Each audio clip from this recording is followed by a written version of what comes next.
नमस्कार विद्यार्थी मित्रांनो, अभ्यास मित्र परिवारामध्ये तुम्हा सर्वांचं स्वागत आहे। मित्रांनो, रोज संध्याकाळी आपण या ठिकाणी जी काही पोलीस भरतीच्या अनुषंगाने अतिसंभाव्य प्रश्नांची सिरीज अभ्यासत आहोत, त्यामध्ये जर आपण बघितलं तर ज्या काही महत्त्वाचे प्रश्न असतात जे की परीक्षेमध्ये विचारले जाण्याची शक्यता आहे, असे प्रश्न आपण त्या ठिकाणी घेतोय आणि त्याच्या माध्यमातून त्याचं जे काही स्पष्टीकरण आहे, सखोल असं स्पष्टीकरण सुद्धा आपण या ठिकाणी अभ्यासत असतो। मग आता एक तुम्हाला त्या ठिकाणी काम असणार आहे की जे काही तुमची कोणी पोलीस भरतीची तयारी करणारे तुमचे ग्रुप्स असतील किंवा तुमचे कोणी मित्र असतील तर त्यांच्यापर्यंत ही लिंक जी आहे ती जास्तीत जास्त तुम्हाला शेअर करायची आहे। कारण की एकदम छान पद्धतीने डिटेलमध्ये आपण सगळ्या बाबी ज्या आहेत त्या ठिकाणी सखोल असं स्पष्टीकरण याचं घेतोय, त्यामुळे सर्व विद्यार्थ्यांना याचा फायदा व्हावा। ग्रामीण भागातले विद्यार्थी असतील त्यांच्यापर्यंत सुद्धा आपल्याला काय करायचं आहे, हे महत्त्वपूर्ण जे काही सेशन आहे आपलं ते पोहोचवायचं आहे। ठीक आहे, कारण की कंटेंट जर आपण बघितलं तर क्वालिटी कंटेंट आहे, मग सगळ्यांना त्याचा फायदा व्हावा हा त्यामागचा हेतू असणार आहे। ठीक आहे, आता जे विद्यार्थी नवीन आहेत, ज्यांना आपल्या बॅचेसबद्दल काही माहिती नाही, तर अशांसाठी बघा एक डिस्काउंट सध्या सुरू आहे। 799 रुपये तुम्हाला या बॅचची फीस असणार आहे। येत्या काही दिवसामध्ये ॲडमिशन प्रोसेस सुरू होणार आहे। रेकॉर्डेड लेक्चर्स असतील, लाईव्ह लेक्चर्स असतील, त्याचप्रमाणे टेस्ट सिरीज आणि नोट्स या सगळं तुम्हाला फक्त आणि फक्त 799 मध्ये त्या ठिकाणी भेटणार आहे। त्यासाठी अभ्यास मित्र नावाचं आपलं ॲप्लिकेशन आहे, गुगल प्ले स्टोरवरून ते तुम्ही इन्स्टॉल करू शकता, तिथून तुम्ही ती बॅच जॉईन करू शकता। जर काही अडचणी येत असतील तर खाली कॉन्टॅक्ट नंबर सुद्धा दिला आहे, त्यावर सुद्धा तुम्ही कॉल करू शकता। पुढे जाऊयात। बघा, पहिला प्रश्न आहे आजचा आपल्यासमोर, महाराष्ट्रात डोलामाइटचे साठे कोणत्या जिल्ह्यात आहेत असं विचारलंय। महाराष्ट्रामध्ये डोलामाइटचे साठे कोणत्या जिल्ह्यामध्ये आहेत? ऑप्शन काय आहेत आपल्यासमोर? अमरावती आहे, अकोला आहे, नांदेड, परभणी, हिंगोली, वाशिम आणि यवतमाळ व रत्नागिरी। काय विचारलंय?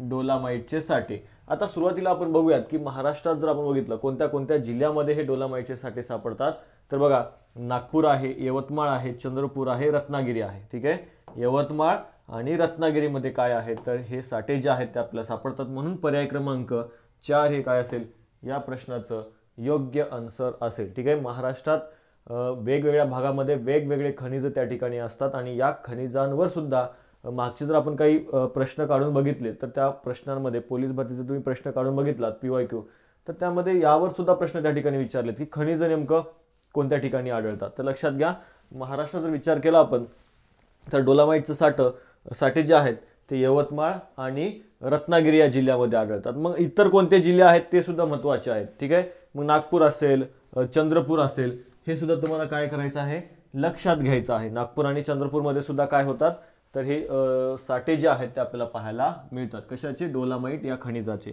मग आता खनिज तर आहे, मग उपयोग काय आहे खनिजाचा? इकडे सुद्धा प्रश्न एखाद्या वेळेस विचारला जाऊ शकतो की या खनिजाचा नेमका उपयोग काय केला जातो। तर लक्षात घ्या, पोलाद निर्मिती उद्योग जो आहे, कोणता उद्योग? पोलाद उद्योग जो आहे, त्या पोलाद निर्मिती उद्योगामध्ये या डोलेमाइट खनिजाचा त्या ठिकाणी वापर केला जातो।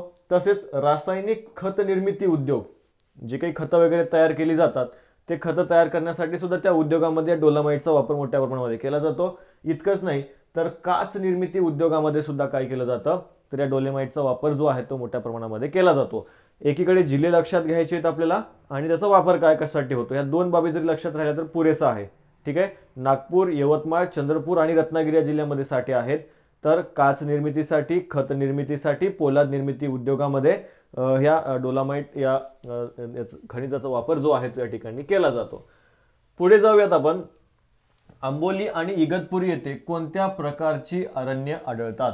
यस, काय म्हटलेलं आहे, तर बघा महत्त्वाचा पुन्हा एकदा प्रश्न आहे, आंबोली आणि इगतपुरी येथे कोणत्या प्रकारची अरण्य आढळतात? ऑप्शन आहेत उष्णकटिबंधीय निम सदाहरित अरण्य, उष्णकटिबंधीय सदाहरित आर्द्र अरण्य, उष्णकटिबंधीय आर्द्र पानझडी अरण्य आणि उष्णकटिबंधीय शुष्क पानझडी। कुठं म्हटलंय? आंबोली आणि इगतपुरीच्या भागामध्ये।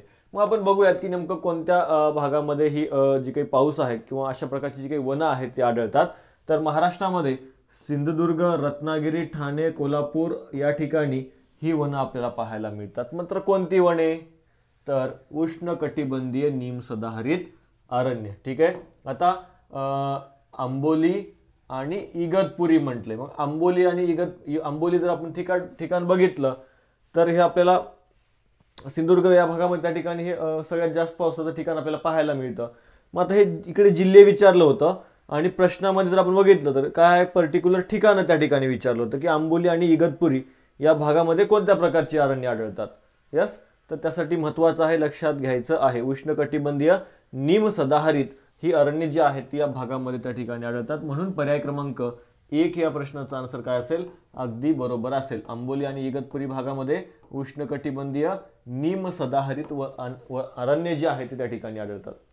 मग आता ही वनं जर आपण बघितली तर आर्थिकदृष्ट्या महत्त्वाची त्या ठिकाणी असतात. ठीक आहे, आर्थिकदृष्ट्या महत्त्वाची आपल्याला त्या ठिकाणी सांगता येतात. या वनांमधील वृक्षाची उंची 60 ते 65 मीटर इतकी त्या ठिकाणी पाहायला मिळते.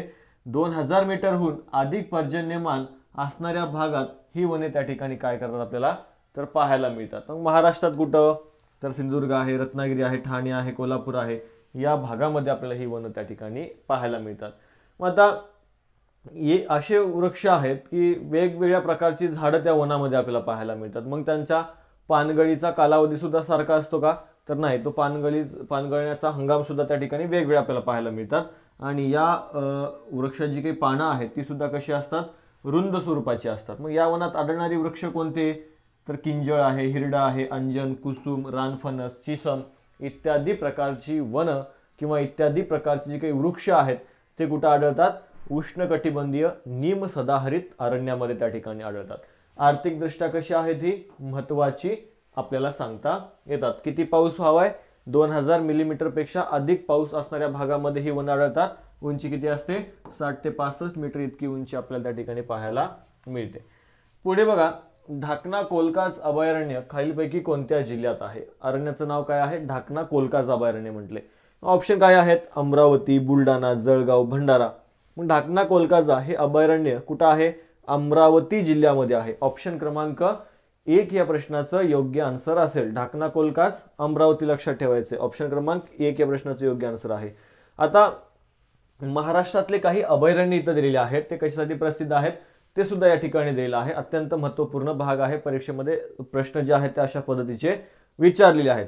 बघा, हे लेक्चर घेण्याआधी PYQचा सुद्धा त्या ठिकाणी बऱ्यापैकी भाग बघण्यात आलेला आहे आणि त्यानुसार तशा पद्धतीने प्रश्न या ठिकाणी काढण्याचा आपण प्रयत्न करतोय. आता अभयारण्य जर आपण बघितलं, रेहुकुरी नावाचं अभयारण्य कुठं आहे, नगरमध्ये आहे. कशासाठी आहे, काळवीटसाठी प्रसिद्ध आहे. माळडोक हे पक्षी अभयारण्य आहे कुठं, नगरमध्ये, आणि माळडोक या पक्षीसाठीच त्या ठिकाणी ते प्रसिद्ध आहे. नांदूर माधमेश्वर जर आपण बघितलं तर नांदूर माधमेश्वर हे नाशिकमध्ये आहे आणि हे पक्षी अभयारण्य त्या ठिकाणी आपल्याला सांगता येतं. नायगाव मोर बीडमध्ये आहे अभयारण्य. जायकवाडी संभाजीनगरमध्ये आहे. कर्नाळा रायगडमध्ये आहे आणि भीमाशंकर अभयारण्य पुणे जिल्ह्यामध्ये आपल्याला सांगता येतं. महाराष्ट्रामध्ये वेगवेगळे अभयारण्य आहेत, त्यापैकी काही महत्त्वाचे आपण इथं अभ्यासलेत. नांदूर माधमेश्वर जर आपण बघितलं तर रामसर साईट म्हणून याला घोषित करण्यात आलेलं आहे मागच्या वर्षामध्ये. ठीक आहे, नांदूर मधमेश्वर सुद्धा एक महत्त्वाची साईट तुम्हाला लक्षात ठेवायची आहे.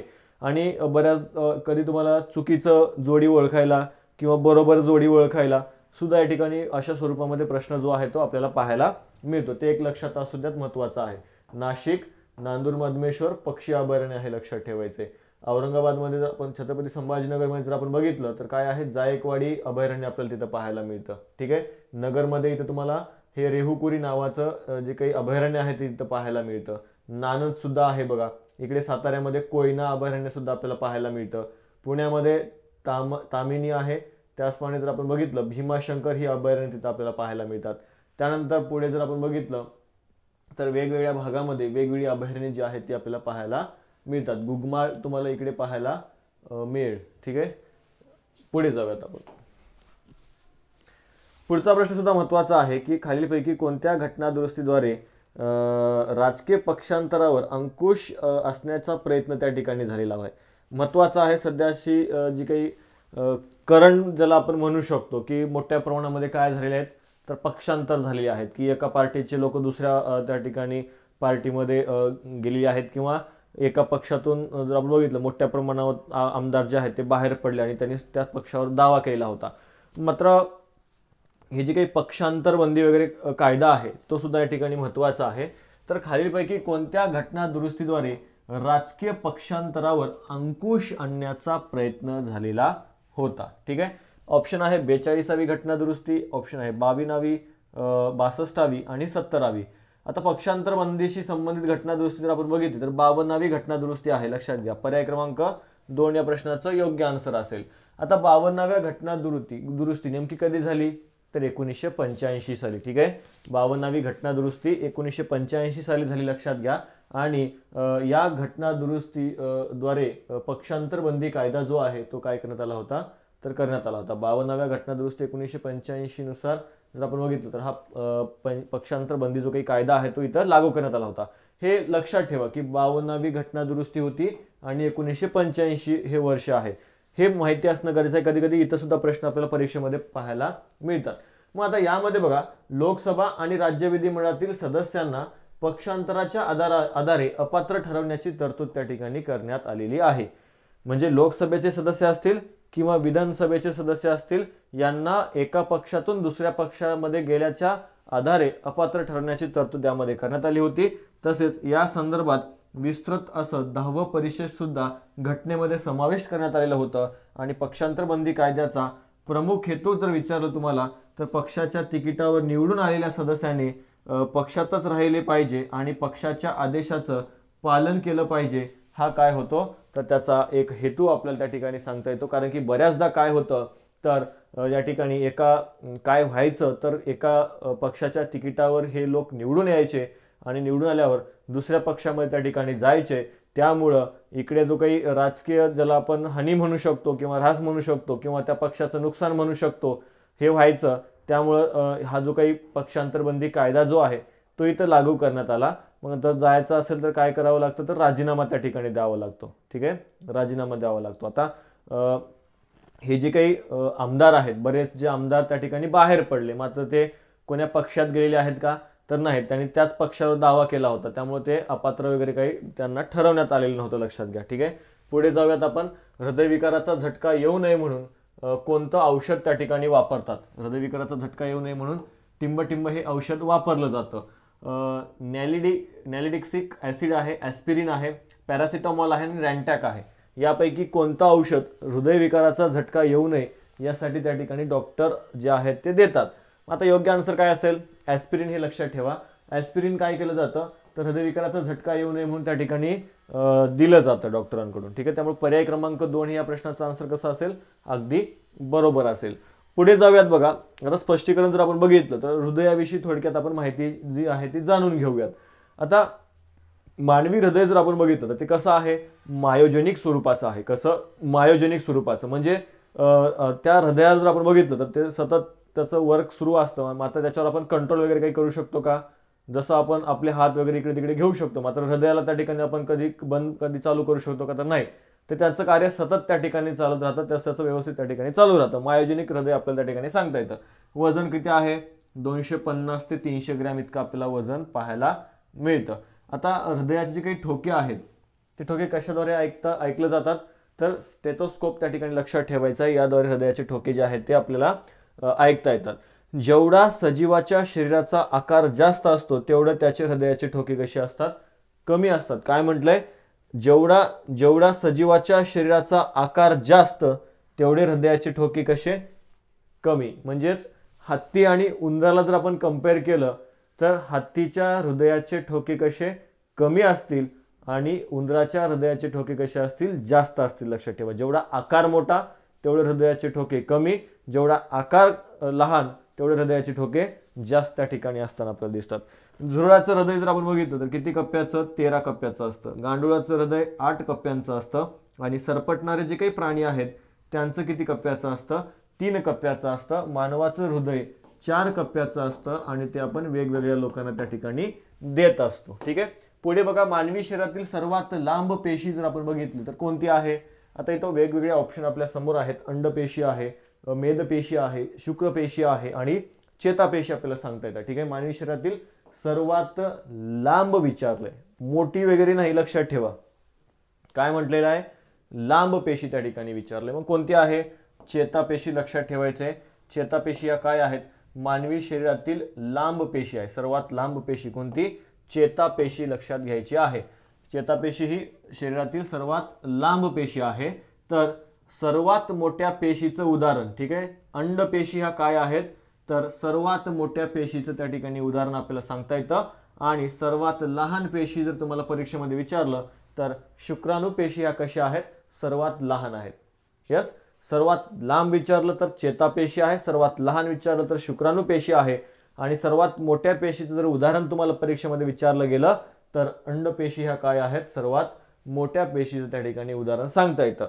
अत्यंत महत्त्वाचं आहे, जे तुम्हाला नवीन वाटतं ते तुम्हाला काय करायचं आहे, नोट डाऊन करून घ्यायचं आहे.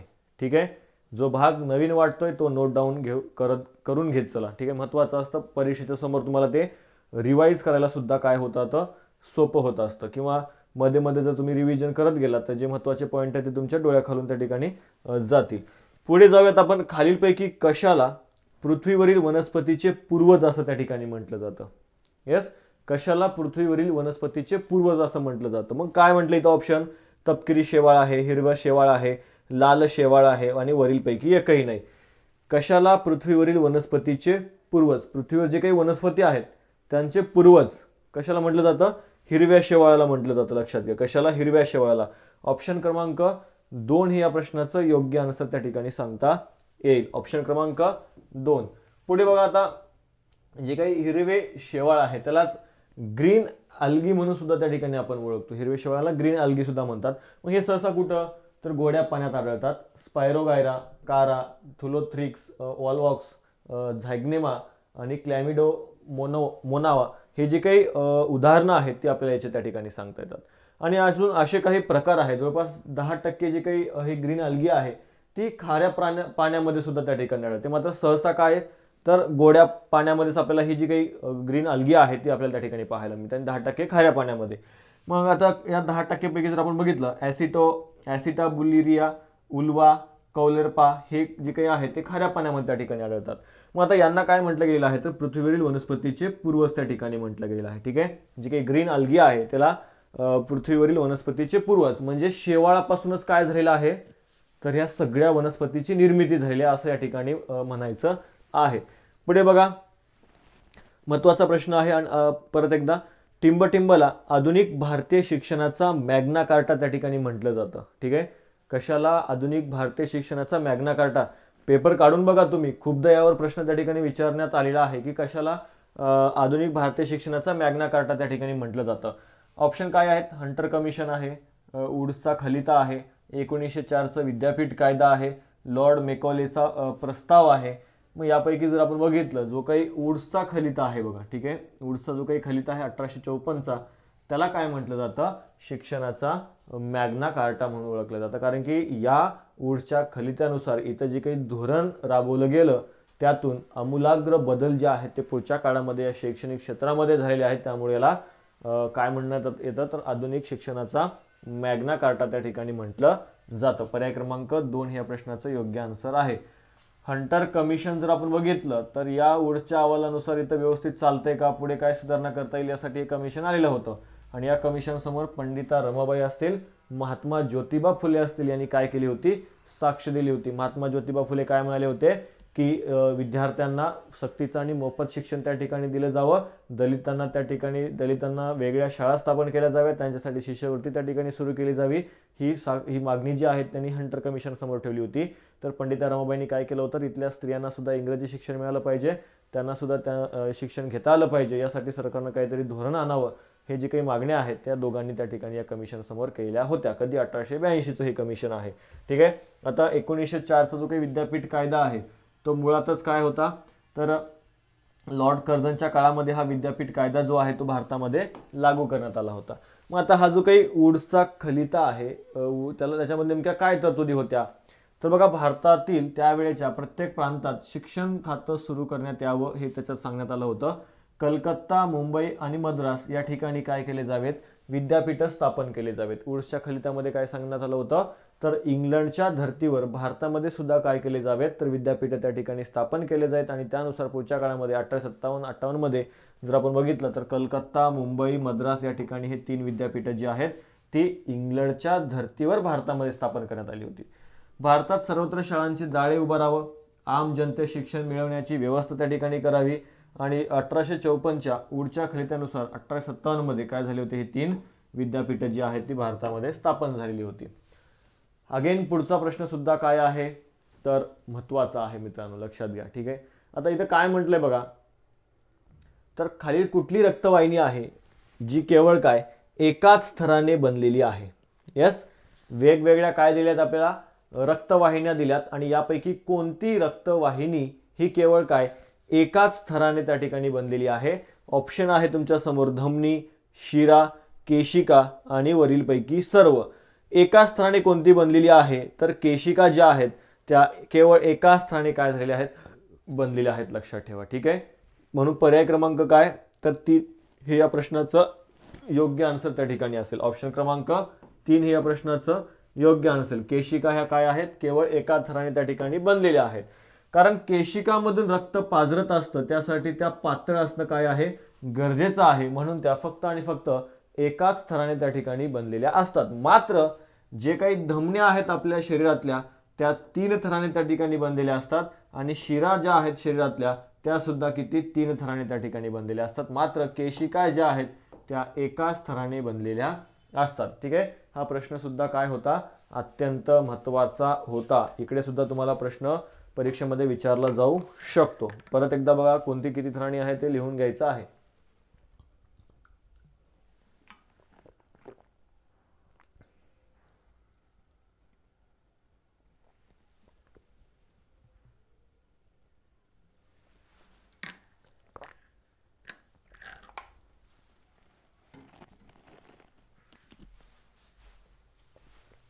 चला पुढे बघूयात आपण.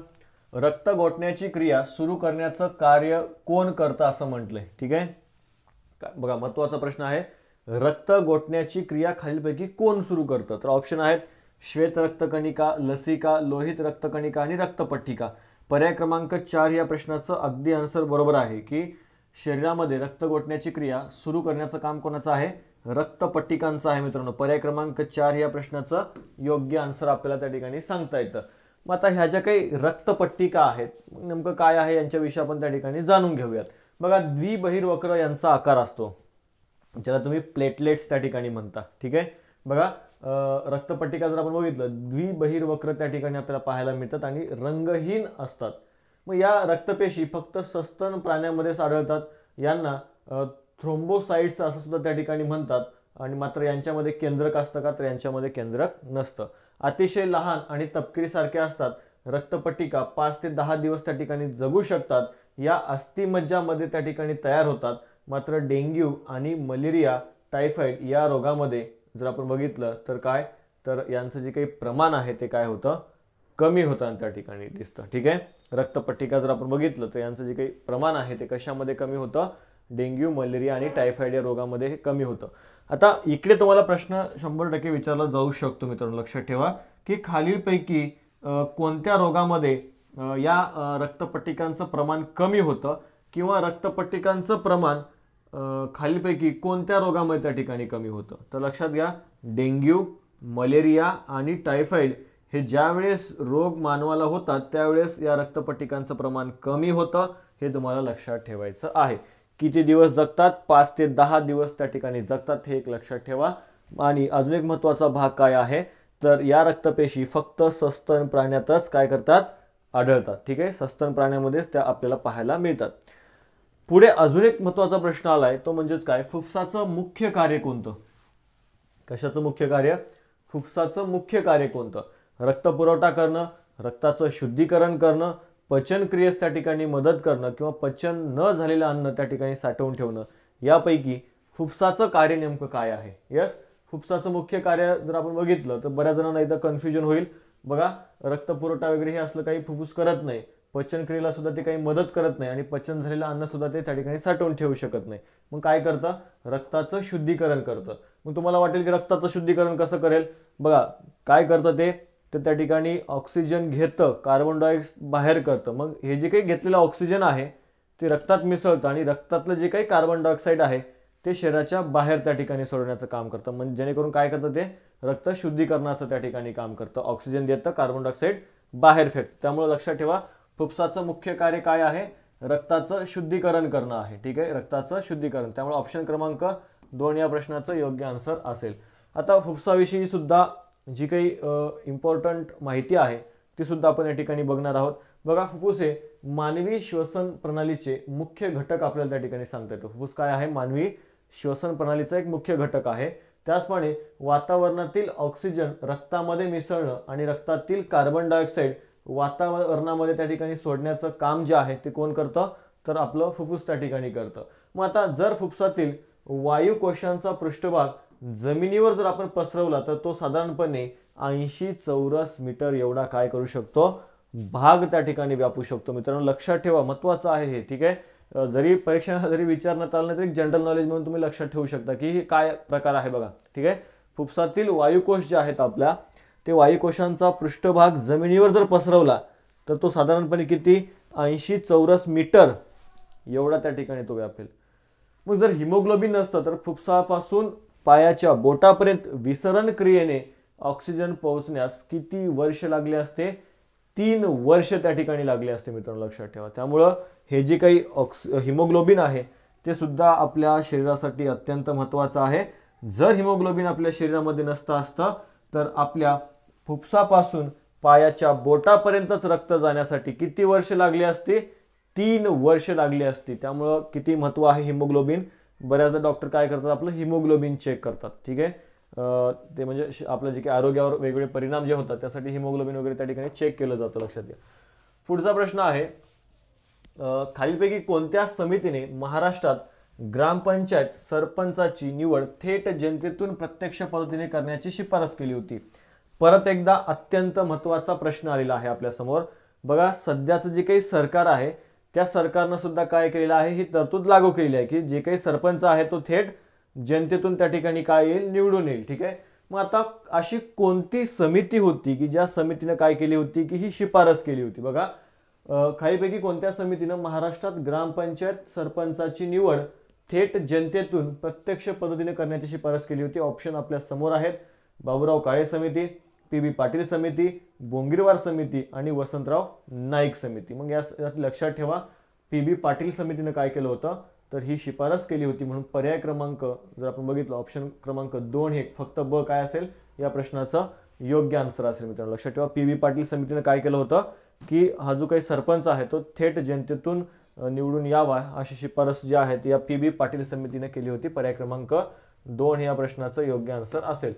आता पी.बी. पाटील समिती कधीची आहे, तर 1984 ची आहे. कधीची, 1984 ची ही पी.बी. पाटील समिती होती. आणि ही समिती स्थापन करण्यामागचा सरकारचा हेतू काय होता ते सुद्धा बघूयात. बघा, तर पंचायत राज संस्थाच्या कामकाजामध्ये बदल सुचवणे आणि त्यामध्ये काही शिफारशी करणे या उद्देशानं पी.बी. पाटील यांच्या अध्यक्षतेखाली ही पंचायत राज समिती जी आहे ती स्थापन करण्यात आली होती, ठीक आहे.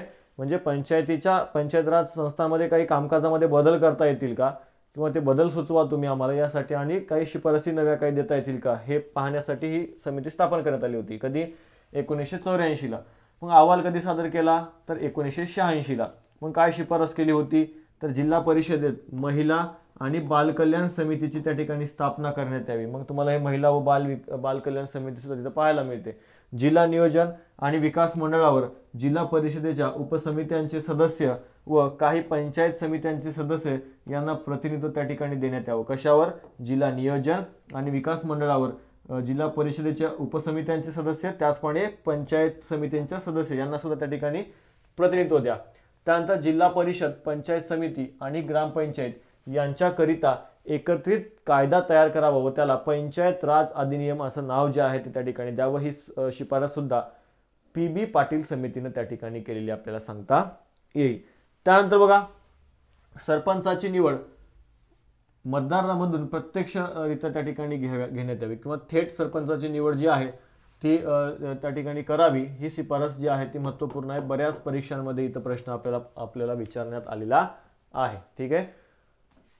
अजून एक महत्त्वाची तरतूद आपल्याला या समितीच्या संदर्भात सांगता येते, तर ती म्हणजेच काय, ग्रामसभेच्या बैठका वर्षातून 4दा बोलवण्यात याव्या. महत्त्वाचं आहे, इथं सुद्धा परीक्षेमध्ये तुम्हाला प्रश्न विचारला जाईल. 2 बाबी महत्त्वाच्या लक्षात ठेवा. पी.बी. पाटील समितीने काय शिफारस केली होती की सरपंचाची निवड मतदारांमधून प्रत्यक्षरित्या त्या ठिकाणी घेण्यात यावी. इतकंच नाही तर ग्रामसभेची बैठक वर्षातून 4दा त्या ठिकाणी बोलण्यात यावी. या 2 महत्त्वपूर्ण शिफारशी तुम्हाला लक्षात घ्यायच्या आहेत. त्यानंतर बघा, राज्य शासनाच्या काही योजना जिल्हा परिषदेकडे काय करा, हस्तांतरित त्या ठिकाणी कराव्यात. केंद्र शासनाकडून जिल्हा पातळीवर राबवण्यात येणारे सर्व योजना जिल्हा परिषदेकडे त्या ठिकाणी काय करण्यात याव्यात, सोपवण्यात याव्यात. तसेच पंचायत राज आणि संस्थांच्या महसुली उपकरातील अनुदान, वन महसूल, मुद्रांक शुल्क यापासून मिळणाऱ्या उत्पन्नात सुद्धा काय करावी, तर वाढ करावी.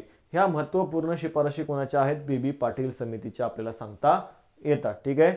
बघा, जिल्हा परिषद, पंचायत समिती आणि ग्रामपंचायत यांच्याकरिता एकत्रित कायदा तयार करावा आणि त्याला काय नाव द्या, पंचायत राज अधिनियम हे नाव द्या. ही शिफारस सुद्धा त्यांचीच आपल्याला सांगता येईल.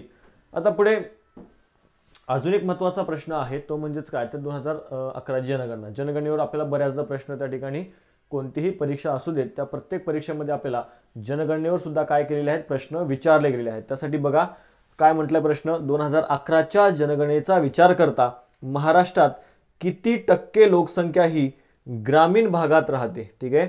2011च्या जनगणनेचा विचार करता महाराष्ट्रात किती टक्के लोकसंख्या काय करते, ग्रामीण भागात राहते म्हटलंय. आता इथं जर आपण बघितलं तर 54.7% जी काही लोकसंख्या आहे ती कुठं राहते, ग्रामीण भागामध्ये राहते. पर्याय क्रमांक 2 हे या प्रश्नाचं आन्सर योग्य असेल. किती, 54 जर आपण बघितलं तर 7% जी काही लोकसंख्या आहे ती ग्रामीण भागामध्ये राहते. आता इकडे जर आपण बघितलं मग शहरी भागामध्ये किती हे सुद्धा बघूयात. आता इकडे जर आपण बघितलं यापैकी शहरी भागाचा विचार केला तर शहरी भागामध्ये 45.2% जी काही लोकसंख्या आहे ती काय करते, तर शहरी भागामध्ये राहते. किती, 45.2%. लक्षात घ्या, 45.2% जी काही लोकसंख्या आहे ती शहरी भागात, आणि ग्रामीण भागामध्ये 54.7% जी काही लोकसंख्या आहे ती काय करते, ग्रामीण भागामध्ये वास्तव्य करते. मग आता आकडे जर आपण बघितलं तर त्या ठिकाणी बघा, नागरीकरण झालेले महाराष्ट्रातले पहिले 5 जिल्हे जर आपण बघितले, ठीक आहे, नागरीकरण झालेले महाराष्ट्रातले पहिले 5 जिल्हे जर विचारलं तुम्हाला परीक्षेमध्ये, तर 100% नागरीकरण कोणाचं झालेलं आहे, मुंबई शहरचं. ठीक आहे. मुंबई शहर जर आपण बघितलं तर याचं किती, 100% नागरीकरण झालेलं आहे. मुंबई उपनगर जर आपण बघितलं तर मुंबई उपनगरचं सुद्धा 100% काय झालेलं आहे, नागरीकरण झालेलं आहे. ठाण्याचा जर विचार केला तर ठाण्यामध्ये जवळपास 76.9% त्या ठिकाणी नागरीकरण झालेलं आहे. नागपूरमध्ये जर आपण बघितलं तर नागपूरमध्ये किती, 68.3% त्या ठिकाणी नागरीकरण झालेलं आहे. आणि जो काही पुणे जिल्हा आहे त्या पुणे जिल्ह्यामध्ये 60.9% काय झालेलं आहे, नागरीकरण झालेलं आहे. म्हणजे 2 जिल्हे असे आहेत ज्या जिल्ह्यांमध्ये 100% काय झालेलं आहे, तर शहरीकरण किंवा नागरीकरण ज्याला आपण म्हणतो ते या ठिकाणी झालेलं आपल्याला सांगता येतं. मग आता या ठिकाणी जर आपण काही बाबी बघितल्या की ग्रामीण लोकसंख्या मग कोणत्या जिल्ह्यांमध्ये सर्वाधिक आहे. ठीक आहे. महाराष्ट्रातील कोणत्या जिल्ह्यामध्ये ग्रामीण लोकसंख्या ही सर्वाधिक आहे, तर लक्षात ठेवा गडचिरोली हा जो काही जिल्हा आहे, कोणता, गडचिरोली हा जो काही जिल्हा आहे या जिल्ह्यामध्ये सर्वाधिक ग्रामीण लोकसंख्या आपल्याला पाहायला मिळते. किती, 89% लोक ग्रामीण भागामध्ये राहतात. त्यानंतर आहे सिंधुदुर्ग. ठीक आहे. सिंधुदुर्ग हा जो काही जिल्हा आहे या जिल्ह्यामध्ये जर आपण बघितलं तर 87.4% लोक जे आहेत ते काय करतात, ग्रामीण भागात राहतात. त्यानंतर हिंगोलीचा क्रमांक लागतो बघा. हिंगोली जर आपण बघितलं तर हिंगोलीमध्ये जवळपास 84% लोक जे आहेत ते कुठे राहतात, ग्रामीण भागामध्ये राहतात. ठीक आहे. तर हा भाग महत्त्वाचा आहे. गडचिरोलीमध्ये 89% लोक ग्रामीण भागात राहतात, सिंधुदुर्गमध्ये 87% लोक ग्रामीण भागात राहतात, तर हिंगोलीमध्ये जवळपास 84% लोक काय करतात, तर ग्रामीण भागामध्ये राहतात. आता सर्वात अधिक ग्रामीण लोकसंख्या असलेलं भारतातलं कोणतं राज्य आहे, की असं एक भारतातलं राज्य आहे त्या राज्यामध्ये सर्वाधिक लोक कुठे राहतात, तर ग्रामीण भागामध्ये राहतात. मग आता कोणतं राज्य आहे, हिमाचल प्रदेश. लक्षात घ्यायचं आहे, हिमाचल प्रदेश हे जे काही राज्य आहे या राज्यामध्ये जर आपण बघितलं तर सर्वाधिक जे काही लोकसंख्या आहे ती ग्रामीण भागात राहते. म्हणजे जवळपास 90% लोक काय करतात, हिमाचल प्रदेशमध्ये ग्रामीण भागामध्ये त्या ठिकाणी राहतात. आणि सर्वाधिक शहरी लोकसंख्या जर आपण बघितली, ठीक आहे, सर्वाधिक काय, शहरात राहणारे लोक किंवा शहरी लोकसंख्या जर आपण बघितली तर कोण आहे, तर बघा दिल्ली. लक्षात ठेवायचे, दिल्लीमध्ये सर्वाधिक लोक राहतात. जवळपास 97.5% काय झालेलं आहे, तर शहरी लोकसंख्या आपल्याला त्या ठिकाणी सांगता येते. दिल्लीच्या एकूण लोकसंख्येपैकी 97% लोक काय राहतात, तर शहरामध्ये त्या ठिकाणी आपल्याला पाहायला मिळतात. तर ह्या बाबी त्या ठिकाणी महत्त्वाच्या आहेत. परीक्षेमध्ये तुम्हाला यावर सुद्धा काय केलं जातं, परीक्षेमध्ये प्रश्न जो आहे तो विचारला जाऊ शकतो. ठीक आहे. कोणत्या जिल्ह्याचं नागरीकरण किती झालेलं आहे, किंवा सर्वाधिक ग्रामीण लोकसंख्या कोणत्या जिल्ह्यात राहते, किंवा भारतातलं असं कोणतं राज्य आहे की ज्या राज्यामध्ये सर्वाधिक लोक काय करतात तर ग्रामीण भागामध्ये वास्तव्य करतात. ह्या सगळ्या बाबी काय आहेत परीक्षेच्या दृष्टीने अत्यंत महत्त्वाच्या आपल्याला सांगता येतात. ठीक आहे, क्लिअर आहे. पुढे जाऊयात आपण. पुढचा प्रश्न बघा. भारतीय संविधानाच्या प्रस्ताविकेतील स्वातंत्र्य, समता आणि बंधुता यांचे तत्व कोणत्या राज्यघटनेकडून घेण्यात आलेले आहेत? बघा, आपली जी काही राज्यघटना आहे ती राज्यघटना निर्माण करत असताना किंवा राज्यघटना तयार करत असताना वेगवेगळ्या जवळपास 60 देशांचा अभ्यास जो आहे तो घटना तज्ज्ञांनी केलेला होता. आणि या 60 देशांमधल्या राज्यघटनेमध्ये ज्या ज्या काही चांगल्या बाबी आहेत त्या आपल्या राज्यघटनेमध्ये त्या ठिकाणी घेण्याचा प्रयत्न केला होता आणि चुका टाळण्याचा प्रयत्न केला होता. मग आता वेगवेगळ्या देशाकडून आपण वेगवेगळ्या बाबी ज्या आहेत त्या स्वीकारल्या होत्या म्हणून आपल्या राज्यघटनेवर टीका केली जाते. काय म्हणून? तर ठिगळांची घटना म्हणून त्या ठिकाणी टीका जी आहे ती याला केली जाते, लक्षात ठेवा. ठीक आहे, स्वातंत्र्य, समता आणि बंधुता याचा जर विचार केला तर फ्रेंच जी काही राज्यघटना आहे त्या फ्रेंच देशाच्या राज्यघटनेकडून आपण स्वातंत्र्य, समता आणि बंधुता या तत्व जे आहेत त्या ठिकाणी आपल्या राज्यघटनेमध्ये घेतलेली आहेत. म्हणून पर्याय क्रमांक जर आपण बघितलं तर 3 हे या प्रश्नाचं योग्य आन्सर असेल. ठीक आहे, ऑप्शन क्रमांक 3 फ्रेंचांकडून आपण काय घेतलेलं आहे? स्वातंत्र्य, समता, बंधुता ही तत्व जी आहेत ते आपल्या राज्यघटनेमध्ये घेण्यात आलेली आहेत. ऑप्शन क्रमांक 3 हे या प्रश्नाचं योग्य आन्सर असेल. आता भारतीय राज्यघटनेचे वेगवेगळे स्रोत आहेत आणि यावर बऱ्याचदा जवळपास 10 वेळा 15 वेळा प्रश्न त्या ठिकाणी यापैकी एकावर विचारण्यात आलेला आहे. ठीक आहे, किंवा या घटनेच्या स्रोतावर प्रश्न आपल्याला विचारायला पाहायला मिळतो. मग एक भारतीय शासनाचा कायदा आहे बघा, कधीचा? 1935चा. मग या भारतीय शासन कायदा 1935 या कायद्यामधले जे काही तरतुदी आहेत जवळपास असं सुद्धा म्हटलं जातं की 70% भाग यातून त्या ठिकाणी आपण घटनेमध्ये घेतलेला आहे. मग या कायद्यामधून काय घेतलं आपण? संघराज्याच्या योजना, न्याय व्यवस्था, लोकसेवा आयोग, आणीबाणीच्या तरतुदी, राज्यपालाचं पद जे आहे ते सुद्धा आपण 1935च्या कायद्यामधून त्या ठिकाणी घेतलेलं आहे. मग आता पुढे ब्रिटिश जी काही घटना आहे त्या ब्रिटिश घटनेकडून आपल्या घटनेमध्ये कोणत्या बाबी घेण्यात आलेल्या होत्या? तर संसदीय शासन व्यवस्था आहे, द्विग्रही संसद आहे, कायद्याचं राज्य, एकच नागरिकत्व, ह्या ज्या काही बाबी आहेत त्या आपण ब्रिटिश राज्यघटनेकडून आपल्या राज्यघटनेमध्ये घेतलेल्या आहेत. प्रश्न कुठं विचारला जातो? प्रश्न विचारला जातो एकच नागरिकत्व हे आपण कोणत्या देशाकडून घेतले? तर ब्रिटनच्या घटनेकडून त्या ठिकाणी घेतले आपण, लक्षात ठेवा. मग आता अमेरिकेकडून काय घेतलंय आपण? मूलभूत हक्क, उपराष्ट्रपती पदाचा जो काही महाभियोगाची पद्धत आहे हे आपण कशाकडून घेतलंय? तर USA कडून त्या ठिकाणी घेतलंय. कॅनडाच्या घटनेकडून आपण काय घेतलेलं आहे बघा, कॅनडाकडून जर आपण बघितलं तर प्रभावी केंद्र असलेलं संघराज्य, सर्वोच्च न्यायालयाचा सल्लागार, अधिकार क्षेत्र ह्या बाबी आपण कॅनडाकडून घेतलेल्या आहेत. आयरिश जी काही घटना आहे त्या आयरिश घटनेकडून आपण काय स्वीकारलंय? तर राज्यसभेवर काही सदस्यांचं नामनिर्देशन जे केलं जातं ते कोणत्या घटनेकडून घेतले आपण? आयर्लंड देशाच्या घटनेकडून आपण त्या बाबी घेतलेल्या आहेत. त्यानंतर राष्ट्रपतीच्या निवडणुकीची पद्धत सुद्धा आपण आयरिश घटनेकडून घेतलेली आहे.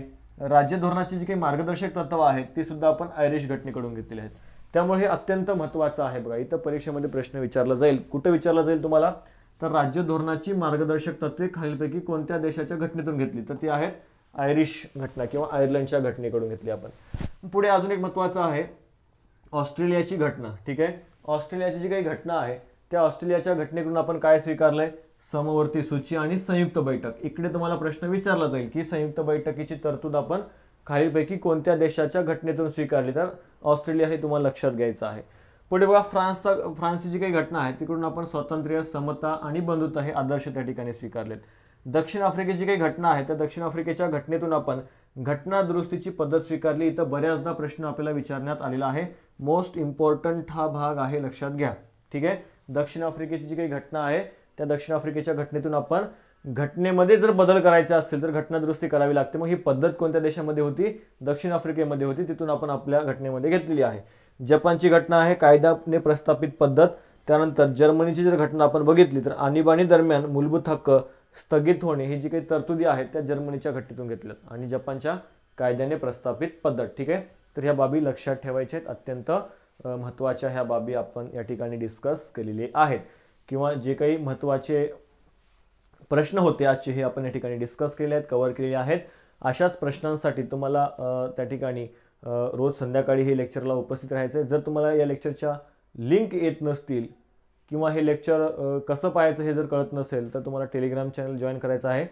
या व्हिडिओच्या डिस्क्रिप्शन बॉक्समध्ये तुम्हाला काय मिळेल तर आपल्या टेलिग्राम चॅनलची लिंक मिळेल, आपल्या ॲप्लिकेशनची लिंक मिळेल, आपल्या व्हॉट्सअप ग्रुपची सुद्धा त्या ठिकाणी लिंक जी आहे ती इथं तुम्हाला मिळायला मदत होईल. ठीक आहे, तर लक्षात घ्या रोज संध्याकाळी आपण हे लेक्चर जे आहे ते ठेवलेलं आहे, ज्या माध्यमातून तुमचे जे काही प्रश्नांचा सराव व्हावा हा त्यामागचा हेतू असणार आहे आपला. आणि डिटेलमध्ये ज्या बाबी आहेत त्या तुम्हाला इथं एक्सप्लेन करून दिल्या जाणार आहेत. त्यामुळं जास्तीत जास्त विद्यार्थ्यांपर्यंत या व्हिडिओची लिंक तुम्ही पोहोचवाल अशी अपेक्षा आहे.